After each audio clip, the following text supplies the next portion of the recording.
दोस्तों, जय माता दी।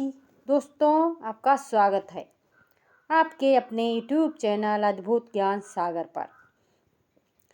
दोस्तों, हम हाजिर हो गए हैं आपकी सेवा में आज एक बहुत ही ज्ञानवर्धक, रोचक और मोटिवेशनल कहानी लेकर। तो दोस्तों, कहानी बहुत ही सुंदर है, इसलिए कहानी में अंत तक जरूर बने रहें। और अगर दोस्तों हमारी कहानी आप सभी को पसंद आए तो कहानी को लाइक करें और हमारे चैनल को सब्सक्राइब करें और बेल आइकन को प्रेस करें ताकि हमारी कहानी का नोटिफिकेशन आपके पास सबसे पहले पहुंच सके। और दोस्तों, हमें सपोर्ट कीजिए।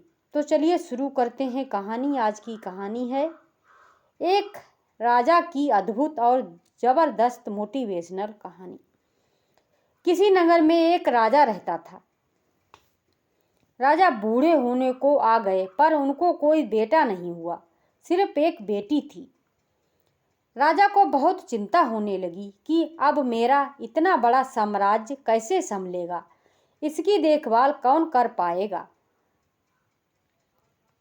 एक दिन अचानक भगवान का नाम लेकर राजा ने यह निर्णय लिया कि कल सुबह जो भी हमारे दरवाजे पर आने वाला पहला व्यक्ति होगा, मैं अपनी बेटी से उसका विवाह कर दूंगा और अपना नया उत्तराधिकारी बना दूंगा। अगले दिन सुबह एक फटी पुरानी कमीज पहने एक लड़का दरवाजे पर दस्तक देता है।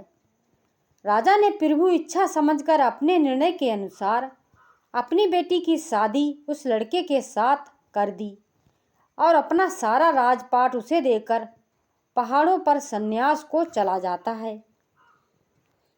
अब ये नया राजा राजपाट के बारे में जानकारी इकट्ठा करने की कोशिश करता है।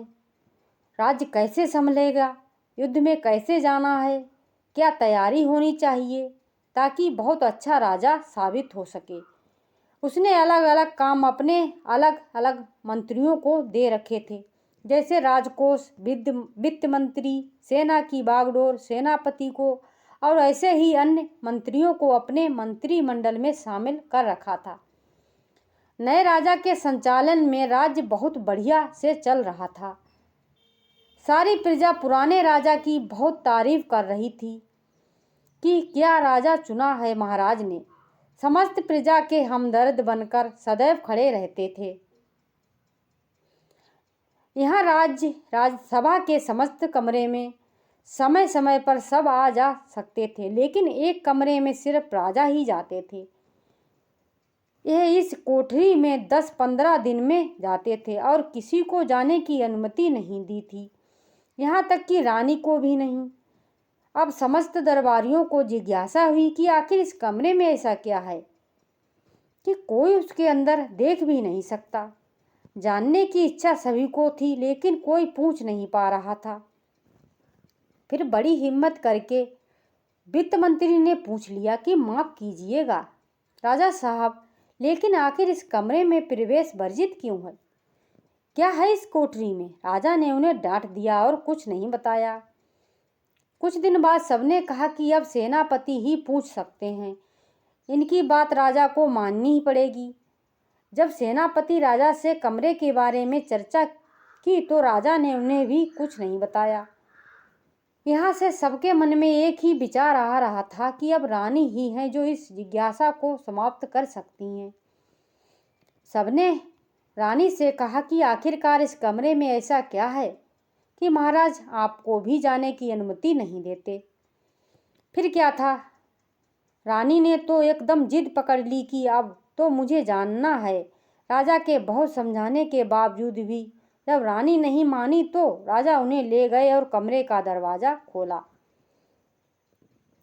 देखा तो उसमें कुछ भी नहीं था, एक फटी कमीज और कुछ फटे कपड़े टंगे थे। ये सब देखकर सब लोग हैरान थे। तो राजा ने बताया कि मैं अपने शुरुआत को याद करने के लिए यहाँ आता हूँ।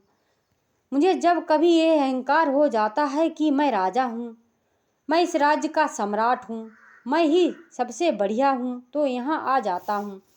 आधे घंटे बैठा रहता हूँ, अपने शुरुआत को याद करता हूँ, अपने आप को बताता हूँ कि मैं यही था, यही मेरी शुरुआत थी। वो तो पुराने महाराज का शुक्र मनाओ कि मुझे राजा बना दिया। थोड़ी देर के बाद जब अहंकार टूट जाता है तो साफ और सच्चे मन से बाहर आ जाता हूँ और अपने प्रजा की सेवा में लग जाता हूँ। कहानी से सीख। यह एक राजा की अद्भुत कहानी हमें बताती है कि अगर जिंदगी में कभी आपको ईगो आ जाए, आप अपने को बेस्ट मानने लगे, आपको लगता है कि मेरे जैसा तो कोई है ही नहीं, तो अपने शुरुआत को याद करिए, अपने स्ट्रगल वाली पुरानी जिंदगी को याद करिए। आप सरल होने लगेंगे, विनम्र होने लगेंगे, जमीन से जुड़ा हुआ महसूस करने लगेंगे। इसलिए कहा जाता है कि पैसा इंसान को ऊपर ले जाता है, इंसान पैसा को कभी ऊपर नहीं ले जा पाता। तो दोस्तों, आशा करते हैं कि आपको हमारी ये मोटिवेशनल और रोचक कहानी पसंद आई होगी। अगर कहानी पसंद आई हो तो कहानी को लाइक करें, कमेंट करें, शेयर करें और दोस्तों हमें सपोर्ट करें। तो दोस्तों, मिलते हैं ऐसी ही किसी रोचक और मोटिवेशनल कहानी के साथ। तब तक के लिए आप सभी को बहुत बहुत धन्यवाद। जय माता दी।